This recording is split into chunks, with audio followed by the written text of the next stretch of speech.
പ്രധാനപ്പെട്ട വാർത്തയിലേക്കാണ്. തിരുവനന്തപുരം സെൻട്രൽ സീറ്റിൽ LDF-നായി സ്വതന്ത്രൻ മത്സരിക്കും. CPIM തീരുമാനിക്കുന്നയാളായിരിക്കും സ്ഥാനാർത്ഥി. വിജയൻ തോമസ് സ്ഥാനാർത്ഥിയാകുമെന്നൊക്കെയാണ് സൂചന. വിവരങ്ങളുമായി ഡി ബിനോയാണ് ചേരുന്നത്. ബിനോയ്, തിരുവനന്തപുരം സെൻട്രൽ സീറ്റിലാണ് ഇപ്പോൾ LDF-നായി സ്വതന്ത്രൻ മത്സരിക്കുമെന്നൊരു വിവരം ലഭിക്കുന്നത്. CPIM തീരുമാനിക്കുന്നയാളായിരിക്കും സ്ഥാനാർത്ഥി എന്നൊക്കെ വിവരങ്ങളുണ്ട്. എന്തൊക്കെയാണ് കൂടുതൽ വിവരങ്ങൾ?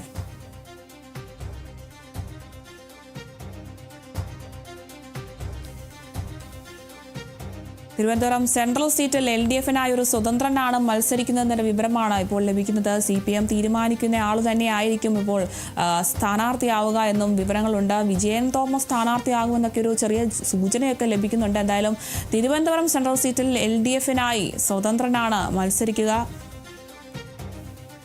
വിവരങ്ങളുമായി ഡി ബിനോയാണ് ചേരുന്നത്. ബിനോയ്, ഇപ്പോൾ LDF-നായി തിരുവനന്തപുരം സെൻട്രൽ സീറ്റിൽ സ്വതന്ത്രൻ മത്സരിക്കുമെന്നൊരു വിവരമാണ് ലഭിക്കുന്നത്. കൂടുതൽ വിവരങ്ങൾ എങ്ങനെയാണ്? ആന്റണി രാജുവിന് മത്സരിക്കാനുള്ള സാധ്യതകൾ മങ്ങിയതിനെ തുടർന്ന് CPIM നിർദ്ദേശിക്കുന്ന ഒരു സ്വതന്ത്രനെ മത്സരിപ്പിക്കുന്നതിനെക്കുറിച്ചാണ് ഇപ്പോൾ ജനാധിപത്യ കേരള കോൺഗ്രസ് ആലോചിക്കുന്നത്. അങ്ങനെയാണെന്നുണ്ടെങ്കിൽ 2-3 ആളുകളുടെ പേര് അവിടെ പറയുന്നുണ്ട്. നേരത്തെ കോൺഗ്രസിനുണ്ടായിരുന്ന വിജയൻ തോമസ്, അതുകൂടാതെ പൊതുസമ്മതനായ ഏതെങ്കിലും ഒരു പ്രൊഫഷണൽ IT മേഖലയുമായി ബന്ധപ്പെട്ട് പ്രവർത്തിക്കുന്ന ആളുകൾ, ഇങ്ങനെ ആരെങ്കിലും തിരുവനന്തപുരം സെൻട്രൽ മത്സരിപ്പിച്ചാൽ വിജയിക്കാൻ കഴിയും എന്നുള്ള ഒരു പ്രതീക്ഷ CPIM നേതാക്കന്മാർ ആന്റണി രാജുവുമായി ചർച്ച നടത്തി എന്നുള്ള വിവരങ്ങളാണ് ഇപ്പോൾ പുറത്തേക്ക് വരുന്നത്.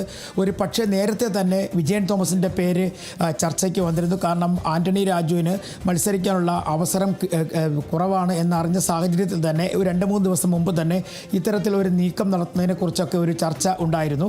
പക്ഷേ അന്ന് വീണ്ടും ഹൈക്കോടതി വിധി വന്നതിന് ശേഷം ഈ ചർച്ചയിലേക്ക് കടക്കാം എന്നൊരു നിർദ്ദേശമാണ് CPIM-ൻ്റെ നേതാക്കൾ മുന്നോട്ട് വെച്ചത്.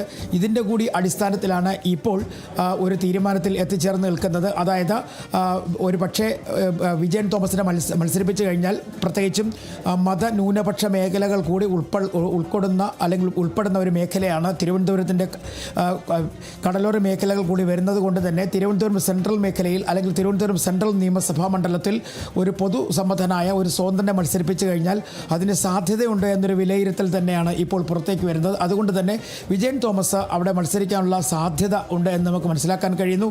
എന്തായാലും ഇന്ന് അല്ലെങ്കിൽ നാളെ ഉച്ചയോടുകൂടി തന്നെ സ്ഥാനാർത്ഥിയെ പ്രഖ്യാപിക്കും എന്നുള്ള വിവരങ്ങളാണ് പുറത്തേക്ക് വരുന്നത്. ഇനി എന്തായാലും ആന്റണി രാജുവുമായി ബന്ധപ്പെട്ട കേസ് ഹൈക്കോടതിയിൽ അത് മരവിപ്പിക്കാത്തൊരു സാഹചര്യം കൂടിയുണ്ട്. അതുകൊണ്ട് തന്നെ ആന്റണി രാജു കൂടി നിർദ്ദേശിക്കുന്ന CPIM-ന് താല്പര്യമുള്ള ഒരു സ്ഥാനാർത്ഥി എന്ന നിലയ്ക്ക് വിജയൻ തോമസിനാണ് ഏറ്റവും കൂടുതൽ സാധ്യത. ശരി, വ്യക്തമാണ്. തിരുവനന്തപുരം സെൻട്രൽ സീറ്റിലാണ് ഇപ്പോൾ സ്വതന്ത്രൻ മത്സരിക്കുമെന്ന വിവരം ലഭിക്കുന്നത്. LDF-നായിട്ടാണ് ഇത്തരത്തിൽ സ്വതന്ത്രൻ മത്സരിക്കുക. CPIM തീരുമാനിക്കുന്ന ആളിനെ ആയിരിക്കും ഇപ്പോൾ സ്വതന്ത്രനായി LDF-ന് വേണ്ടി മത്സരിക്കുന്നത്. എന്തായാലും വിജയൻ തോമസ് സ്ഥാനാർത്ഥിയാകുമെന്നൊക്കെയാണ് ഇപ്പോൾ ലഭിക്കുന്ന വിവരം. കൂടുതൽ വിവരങ്ങൾ നൽകിയത് ഡി ബിനോയാണ്.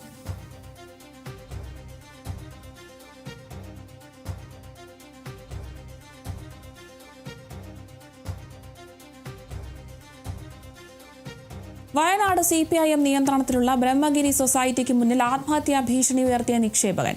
പാർട്ടി പ്രവർത്തകനും ബ്രാഞ്ച് കമ്മിറ്റി അംഗവും ബ്രഹ്മഗിരിയിലെ ജീവനക്കാരനുമായിരുന്ന നൌഷാദ് മാട്ടിലാണ് പ്രതിഷേധവുമായി എത്തിയത്. പാർട്ടി കൊടിയും പെട്രോളുമായി എത്തിയായിരുന്നു പ്രതിഷേധം. 14 ലക്ഷം രൂപ കിട്ടാനുണ്ടെന്നും നിക്ഷേപക തുക തിരികെ വേണമെന്നും ആവശ്യപ്പെട്ടായിരുന്നു പ്രതിഷേധം. ഒന്നുകിൽ പൈസ തരിക, അല്ലെങ്കിൽ ജീവിതം അവസാനിപ്പിക്കുക, അല്ലാതെ വേറെ ഒരു മാർഗ്ഗമില്ല. ഗോവിന്ദൻ മാഷെടുത്തും മുഖ്യമന്ത്രിയുടെ PA-യുടെ അടുത്ത് വരെ ഞാൻ പോയി, ഒരു പരിഹാരമില്ല. PK സുരേഷ്, കൃഷ്ണപ്രസാദ്, സഖാവ് വേലായുധേട്ടൻ, സഹദേവേട്ടൻ, അങ്ങനെ CPM-ന്റെ ജില്ലാ കമ്മിറ്റി അംഗങ്ങൾ എന്നെ വിളിച്ച് AKG സെന്ററിൽ വിളിച്ചിട്ടാണ് ഈ ബ്രഹ്മഗിരിക്ക് പൈസ കൊടുക്കാൻ വേണ്ടി പറഞ്ഞത്. 14 ലക്ഷം രൂപയാണ് അന്ന് പാർട്ടിയുടെ പിന്തുണയും സർക്കാരിന്റെ പിന്തുണയും ഉണ്ടെന്ന് പറഞ്ഞിട്ട് ഇവരെന്റെ അടുത്ത് നിന്ന് മേടിച്ചത്.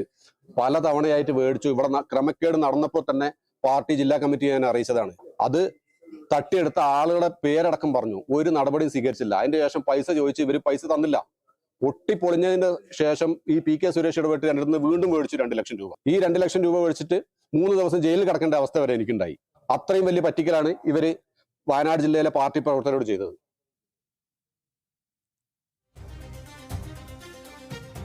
വയനാട് CPIM-ന്റെ നിയന്ത്രണത്തിലുള്ള ബ്രഹ്മഗിരി സൊസൈറ്റിക്ക് മുന്നിൽ ഇപ്പോൾ ആത്മഹത്യാ ഭീഷണി ഉയർത്തുകയാണ് ഈ ഒരു നിക്ഷേപകൻ. വലിയ വിവാദം ഉയർത്തിയ ഒരു പ്രശ്നം തന്നെയായിരുന്നു ബ്രഹ്മഗിരി സൊസൈറ്റിയുടേത്. എന്തായാലും പാർട്ടി പ്രവർത്തകനും ബ്രാഞ്ച് കമ്മിറ്റി അംഗവും ബ്രഹ്മഗിരിയിലെ ജീവനക്കാരനുമായിട്ടുള്ള നൌഷാദ് മാട്ടിലാണ് ഇത്തരത്തിൽ പ്രതിഷേധവുമായി എത്തിയിരിക്കുന്നത്. പാർട്ടി കൊടിയും പെട്രോളും ഒക്കെ ആയിട്ടായിരുന്നു ഇയാൾ പ്രതിഷേധം ഉയർത്തിയത്. ഏകദേശം 14 ലക്ഷം രൂപ കിട്ടാനുണ്ടെന്നും നിക്ഷേപക തുക തിരികെ വേണമെന്നൊക്കെ ആവശ്യപ്പെട്ടായിരുന്നു ഇയാൾ ഇത്തരത്തിൽ പ്രതിഷേധം ഉന്നയിച്ചത്. എന്തായാലും വയനാട് CPIM-ന്റെ നിയന്ത്രണത്തിലുള്ള ഈ ഒരു ബ്രഹ്മഗിരി സൊസൈറ്റിക്ക് മുന്നിലാണ് ഇത്തരത്തിൽ ആത്മഹത്യാ ഭീഷണി ഈ ഒരു നിക്ഷേപകൻ നടത്തിയിരിക്കുന്നത്. 14 ലക്ഷം രൂപ അദ്ദേഹത്തിന് കിട്ടാനുണ്ട് എന്നും നിക്ഷേപക തുക തിരികെ വേണമെന്നൊക്കെയാണ് ഇയാളുടെ ഒരു ആവശ്യം തന്നെ. എന്തായാലും ഇത്തരത്തിലൊരു ഗുരുതരമായൊരു വെളിപ്പെടുത്തലാണ് അദ്ദേഹം ഇപ്പോൾ നടത്തിയിരിക്കുന്നത്. 14 ലക്ഷം രൂപയാണ് തനിക്ക് കിട്ടാനുണ്ട് എന്നും നിക്ഷേപക തുക ഇപ്പോൾ തിരികെ വേണമെന്നൊക്കെയാണ് ഇപ്പോൾ ഇയാൾ ആവശ്യപ്പെടുന്നത്. വലിയ രീതിയിലുള്ള ഒരു ഗുരുതരമായ ഒരു വെളിപ്പെടുത്തൽ തന്നെയാണ് ഇപ്പോൾ ഇയാൾ നടത്തിയിരിക്കുന്നത്. ബ്രഹ്മഗിരി സൊസൈറ്റിക്ക് മുന്നിൽ ഇപ്പോൾ ആത്മഹത്യാ ഭീഷണിയാണ് ഈ ഒരു നിക്ഷേപകൻ ഉയർത്തിയിരിക്കുന്നത്. പാർട്ടി പ്രവർത്തകനും ബ്രാഞ്ച് കമ്മിറ്റി അംഗവും ബ്രഹ്മഗിരിയിലെ ജീവനക്കാരനുമാണ് ഈ ഒരു നൌഷാദ് മാട്ടിൽ. ഇയാളാണിപ്പോൾ പെട്രോളുമായൊക്കെ എത്തി ഇത്തരത്തിലൊരു പ്രതിഷേധം നടത്തിയിരിക്കുന്നത്. തൻ്റെ നിക്ഷേപക തുക തിരികെ ലഭിക്കണമെന്നാണ് പറയുന്നത്. ഏകദേശം 14 ലക്ഷം രൂപയാണ് താൻ ഇതിൽ നിക്ഷേപിച്ചിരിക്കുന്നതും ഈ ഒരു നിക്ഷേപക തുക തിരികെ വേണമെന്നാവശ്യപ്പെട്ടാണ് അദ്ദേഹം പ്രതിഷേധിക്കുന്നത്.